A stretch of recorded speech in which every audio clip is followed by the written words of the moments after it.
कारण मी पंजाब मी पश्चिम विदर्भ आणि दक्षिण महाराष्ट्रामध्ये या 3 दिवसामध्ये विखुरलेला स्वरूपाचा पाऊस असणार आहे म्हणून हा अंदाज लक्षात घ्यायचा। पण राज्यात एकंदरीत परिस्थिती बघायची झाली तर राज्यामध्ये आता 3 दिवस चांगला पाऊस राहणार आहे। त्याच्यानंतर सर्व शेतकऱ्याचं सोयाबीन काढणीस आलेलं आहे। सर्व शेतकऱ्याला सांगू इच्छितो की राज्यामध्ये आता तुम्ही काय करा, 29 तारखेपासून पावसाचा जोर ओसरणार आहे म्हणून हा अंदाज लक्षात घ्या। 29 तारखेपासून राज्यातला पूर्व विदर्भ, त्याच्यानंतर पश्चिम विदर्भ, मराठवाड्यातला बऱ्याच ठिकाणचा पावसाचा जोर ओसरणार आहे।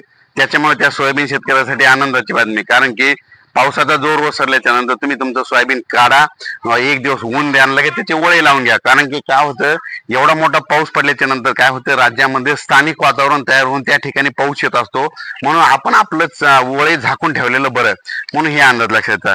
आता परत एक सांगतो, राज्यामध्ये आता मान्सून निघून जाणार आहे, पाऊस निघून जाणार आहे, हे बरेच तुम्हाला काय होतं की बरेच तज्ञ सांगतात। पण यापुढे एक तुम्हाला सांगतो की तुम्ही तुमचंच हे कारण ओळखून घ्यायचं।